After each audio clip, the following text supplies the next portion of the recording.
So with Netflix basically nuking its animation department, I honestly don't have high hopes for whatever Netflix pumps out animation-wise. Especially since they did admit they want Boss Baby to be their golden goose. But then I heard people were saying that the Sea Beast was actually really good. And judging from the trailers, yeah, it did look really good. The animation looks stunning, and it was directed by Chris Williams, the same guy who directed both Moana and Big Hero 6. God damn it, even when I say it's good, I can't escape it. Somehow Big Hero 6 is gonna be connected to everything I do for the rest of my life, isn't it? Everywhere I go, everything I do, every dream I dream, they'll be there. It's a fate worse than death! But anyway, I watched The Sea Beast, and it is pretty darn good. I did, however, have some expectations for this movie, and yeah, it was pretty predictable in that sense. I knew our hero was going to be an awesome monster killer, but then by the end of the movie, he's going to have a change of heart and not fight monsters anymore. And yeah, I pretty much saw that coming, but just because it's predictable doesn't mean it's gonna be bad, and it certainly wasn't. I actually really like Jacob. Watching him be proven wrong, and while he can be stubborn about it, he is able to admit to being wrong when it's pretty clear he is. I also really like Maisie. I like how she snuck onto the boat with the monster hunters ready to kick some ass, and then when it came time to actually fight a monster, she froze just like a real kid would. I like how she gets all caught up in her stories, but then begins to learn that when it comes to monsters, everything she knows about them is wrong. Huh, where have I heard that before? You also have the captain who saved Jacob's life and raised him like a son. You really buy his resolve to kill this monster that took both his eye and in his mind his only son. Not to mention this movie does bring up the theme of legacy and honoring the past. The movie does a decent job in talking about both sides and how it's not as black and white as most movies would go. You really feel for the captain, you can tell this means a lot to him. And you can tell that Jacob means a lot to him as well. He plans to retire soon and have Jacob become the new captain so he can chart his own course. Stick to it, no matter the squalls. Again, I feel like I've heard this somewhere before. Easily the best thing about this film is the animation. The monsters, the environments, the cinematography. Oh my god, this film is beautiful. This movie perfectly captures the size and scale of these animals, and the battles are insane. Remember that awesome pirate ship scene from the Tintin movie? What do you mean you never saw it? Well, you should. It's freaking amazing. Go watch that, then come back, and imagine that scene but with sea monsters. That's how awesome these fight scenes are. These creatures are so imaginative and cool looking. They really look like something you would see on an old map. Like the one from the opening, to this cool slug walrus, to the giant crab, to Red, who is a bit too familiar if I'm being honest. Like, seriously, I cannot be the only one getting mad toothless vibes from this girl, am I right?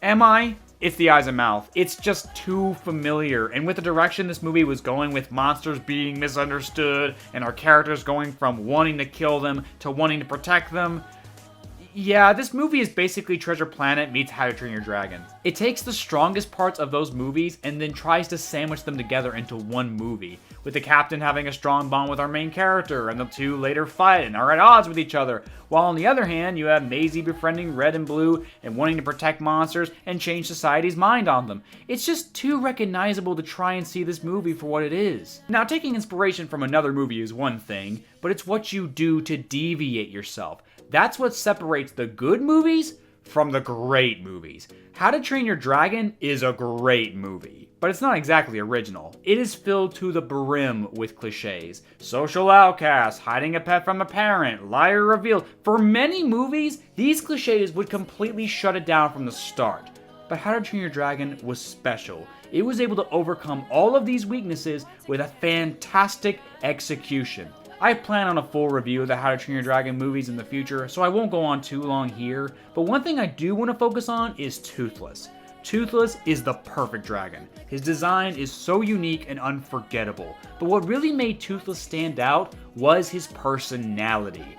Toothless wasn't just an animal, he was a character. With his expressions alone, you could fully understand what he was feeling in the moment without any words. But Red sadly isn't the same way. She's just nowhere near as expressive, and as such, the bond between her and the humans never feels completely genuine. Where Hiccup had to work to earn Toothless's trust, here it's honestly a little sudden. Sure, Red sees Maisie freer from the ropes, but Hiccup did almost the exact same thing, with the only exception being that Hiccup was the one who trapped them in the first place. but because Red never gives much expression other than anger, we never fully connect with her. You never believe that she's a character, you only believe that she's an animal. Hiccup and Toothless were partners. They were equal to each other from the moment they met, to the way they grew up, to the way they said goodbye. Now again, it's not bad how they handled it here, but it's pretty obvious what they are trying to replicate. With Red's design, and the whole thing about being wrong about the creature you spent your whole life hunting, it's just too familiar to disassociate with, I'm sorry. It's good, but it's just impossible for me to not compare it to something far better when it's pretty clear that's what it wanted to be. This wouldn't even be that big of a deal if it wasn't for the fact that this movie is 2 hours long. There's so much fat in this movie, and you could have easily cut out about 20 to 25 minutes of it, which is not a good thing. There's a bunch of pointless scenes that just don't add anything, like this one scene of telling Red to go right, and this other involving fishing, and lots of other scenes that just don't go anywhere. There's this really cool scene where Captain Crow goes and visits this witch with cool, wicked powers, and I'm like, oh, that sounds so awesome. The way she manipulates his tattoos and stuff, that's so sick. They're only there for like 5 minutes, and we never see this witch again, and it's kind of disappointing, honestly. All that extra time could have easily been used to add some more character to Red, or at the very least, explore the bond between Jim and Silver here some more. Oh, I mean Jacob and Crow. Remember that awesome scene from Treasure Planet where Jim and Silver bonded over working on the ship, and then later when Jim was doubting himself, Silver gave him that awesome pep talk? That scene remains one of the best scenes in any Disney movie just because of how powerful it was, from the line delivery to the dialogue to the music swelling and oh god, it gets me just thinking about it. But at the same time, when Silver's plan was exposed, you can really tell how hurt both of them were. When Jim heard Silver's lies, to Silver letting Jim go in the lifeboat, it's clear to all just how close they had become throughout the movie. Jacob and Crow are, again, good, but not great. A lot of their past is often just expressed through exposition, and while we do see them fight a monster together and see just how good of a team they are, suddenly Jacob is swallowed alive and now they're separated for the second half of the film. Now, yeah, Crow believes that Jacob is dead and you do feel his pain, but I do wish we got to see more of his feelings on Jacob as his son. Maybe we could have gotten a flashback to Jacob as a kid or something. Maybe we could have seen how Crow raised him and trained him. Something like that could have really pushed this film beyond just good.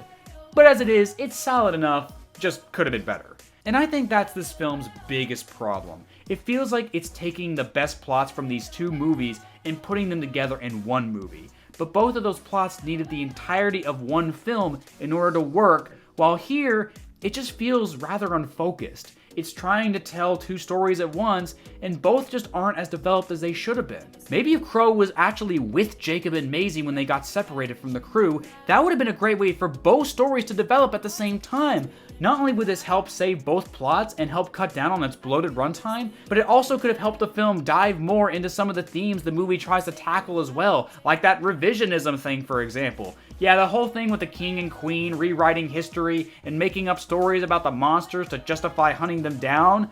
Cool idea, but it's seriously underdeveloped and just feels tagged on.